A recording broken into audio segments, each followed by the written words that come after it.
Happy Victory Monday, Broncos country. Enjoy the 2-game winning streak. Denver is back to 500, knocking off the Jets 10-9. And I was going to say something cliche, like it wasn't a very pretty win. But, I thought about it last night, and the Jets played in the same rain. The Jets were home. The Jets had a much longer rest period going into this game, right? They last played on Thursday night. Meanwhile, the Broncos had to practice in West Virginia and stay out on the East Coast.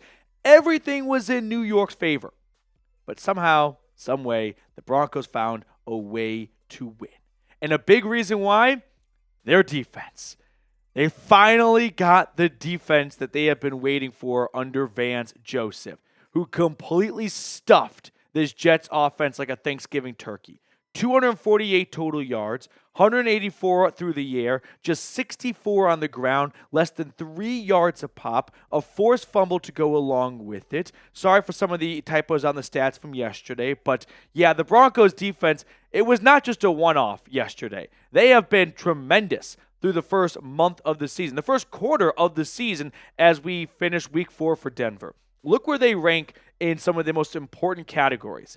Top 5 in points allowed, yards allowed, stifling teams through the air, 4th in passing defense. But it's not just that, like sacks, 2nd, takeaways, top 10, top 5 in third down and red zone defenses. The Broncos defense was not just an anomaly on Sunday because of some rain. They have been this good all year long. But here's the crazy thing. If you thought that was impressive, look how this compares to the first 4 weeks of 2023. They are, I would say quite literally, 3 times better. I mean, look at the points allowed difference. And sure, you've got an outlier with a 70-point burger against, or 70-point steak, prime rib, whatever the 70-point marker is, against the Dolphins. But even if you took out that Dolphins game and just used the average of the other 3 games in the first 4 weeks for the Miami game, it's still a tremendously huge lopsided difference between weeks 1 through 4 of last year versus weeks 1 through 4 of this year. So give credit where credit is due. Vance Joseph has done a tremendous job of turning around this defense with less than what he had last year. He loses Justin Simmons. He loses Josie Jewell. He loses a lot of key players on that defense, and they are replaced with, half of the price free agent Brandon Jones. You've got second-year guy Riley Moss starting off at corner. He loses Alex Singleton after 3 weeks into the year. And somehow, some way, this defense is more physical. It seeks contact. It loves getting after the quarterback. Last year we had Frank Clark and Randy Gregory going out there getting paid to run around. Now you've got 10 guys seeking the quarterback. It's been unbelievable what this Broncos defense has done through the first 4 weeks. And I bet if you polled above average NFL fans to ask them, hey, name one guy on the Broncos defense not named Patrick Surtain, the first thing out of their mouth would be, no, what's his name? That's right. No, they got nothing.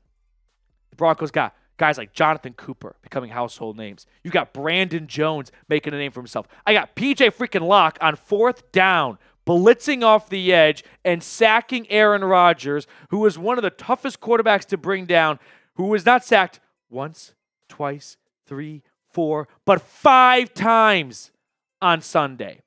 Give credit to Vance Joseph and also, of course, the defense themselves. They're the ones making plays out there. Vance Joseph's not actually making the sacks himself. So give a lot of credit to the 11-plus guys on defense and then VJ as well. So the pinned comment on today's episode. Do the Broncos have the best defense in the AFC West? I think it is better than the Raiders. I think it is better than the Chargers. I think it comes down to Denver and Kansas City. But you know what? I'll put my Broncos blinders on right now. Give me a Y for yes for the Broncos having the best defense in the AFC West. A big reason why I think they do, they are getting a lot of production from a lot of players. The Broncos are one of 3 teams in the NFL to have 10-plus players record at least half a sack or more, alongside the New York Giants and the Indianapolis Colts. It is not just a one-man band. I mean, the Broncos put up 5 sacks.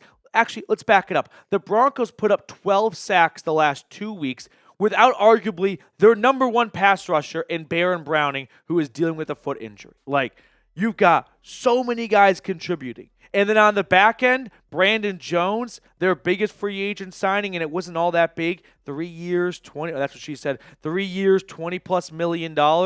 And Brandon Jones has been a not a takeaway machine, but just a playmaking machine. How does he always seem to be around the football, right? I mean, we all love Justin Simmons. He's the NFL interception leader since being drafted, and no one can really replace what 31 did. But Brandon Jones is making it a lot tougher of a blow by losing Simmons due to a cap casualty cut. Now, before we get on to the rest of today's show, along with some Tyler Badie injury news, which, by the way, some of you owe me an apology for correctly pronouncing his name, Badie, last week. But today's show is made possible thanks to our friends over at GameTime. GameTime has a new feature called GameTime Picks that makes getting tickets to see your favorite teams like the Broncos and soon the Avs and then the Nuggets play live even easier. GameTime Picks filters out the fluff to show you only incredible deals on great seats, so you don't have to waste time searching through thousands of tickets. I'm going to be using GameTime in about 2 weeks when I go to Knoxville and watch my alma mater, Tennessee, take on the Florida Gators. And I have not gotten my tickets just yet because GameTime has so many great deals right before the game kicks off that I'll be waiting to see what GameTime can offer. So download the GameTime app today and use code CHATSPORTS for $20 off your first purchase. Terms apply. Again, create an account and redeem code CHAT Sports for $20 off. I put all that information in the comments and description of today's video. Download GameTime today. What time is it? Game time.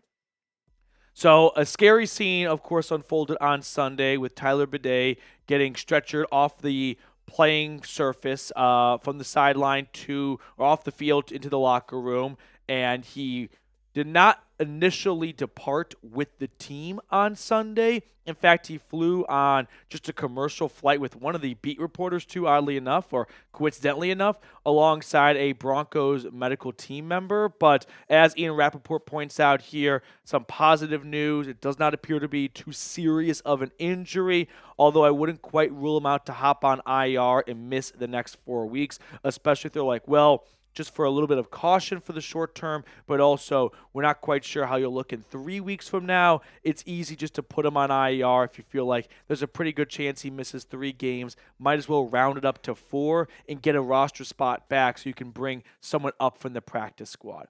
But without Badie, who unfortunately, didn't have the longest game that he would hope for, given somewhat of the long runway coming off that Bucs performance, Javonte Williams and Jaleel McLaughlin stepped in quite nicely. I mean, go back to Williams for a second here, Reed. 16 carries, 77 yards. That was by far the best game we have seen from him for sure this year. And I'm just kind of going through my Rolodex of the end of last season, and I feel like without looking up, 77 yards is probably the most in a game he's had. And I would say 7 to 8 consecutive games if you go from the end of last year to the start of this season. Someone fact check me, but it sounds about right. Like, you kind of start from when things started to go downhill last year in the Lions game or the Patriots game all the way up until this week. So tremendous performance by Williams and McLaughlin, picking up the slack with Tyler Badie going down so early in the game. So great to see the ground game start to get on track a little bit more, since the number one producing rusher on this team was Bo Nix through the first 3 weeks of the season. Now you finally get the running backs doing what they're supposed to do, run the football. Just one game, of course, but that's a good start for Javonte Williams. Like, needed to see some pulse from Pookie, and it's just one game, so I'm not going to make too big of a mountain out of it. Right now it's just a hill, but it's a good hill. It's a good starting point, and hopefully you can start stacking good game after good game after good game. Before we get on out of here, just some overall analysis from Bo Nix, as when you're in your rookie season, there's going to be analysis given after every single game, and I thought Bo Nix did not light up the world, but you know what? he outplayed Aaron Rodgers in the same amount of circumstances and situation they were dealing in, right?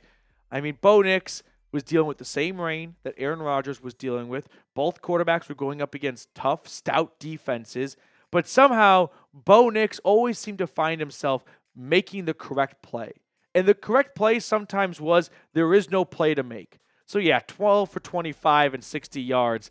That's not something that you probably want to repeat, but when you're dealing in the monsoon that this game was played in, listen, I'm not going to really cry too much about it. Like, you found a way to win, and you made the plays you had to make, right? You found Courtland Sutton on 3rd and 11 for a big gain. You found a wide open Courtland Sutton in the end zone for your first touchdown. So, while a lot of the country is, of course, going to be looking at the way Caleb Williams and Jaden Daniels have played, and both those guys have outperformed Bo Nix so far, it is not a sprint. It is a marathon. And I would say Bo Nix, as long as we see improvement from him and a little bit of winningness from him and just enough to keep us wanting more, I'm not going to read too much into any one game or any one stat line or anything like that. We're just looking to come out of this season with some confidence that, yeah, Bo Nix showed us he can be our guy. We just don't want to see a Josh Rosen type of year. And so far, we have not seen that out of him. Ultimately, Bo Nix, throughout 60 minutes, I say avoided a minefield. There were plenty of opportunities for Nix to make big mistakes, to turn it over in the rain, tough conditions, a fumble, an interception, some bad sacks. But that wasn't Nix. No, Nix wasn't the quarterback that took 5 sacks. Nix was the quarterback that played the field position game, right? Read the room in terms of, yeah, this is going to be a sloppy one. It might just take one touchdown to win it. And which quarterback got that done? The rookie. Now, we can acknowledge that, well, it's not, something too big of a deal to make out of.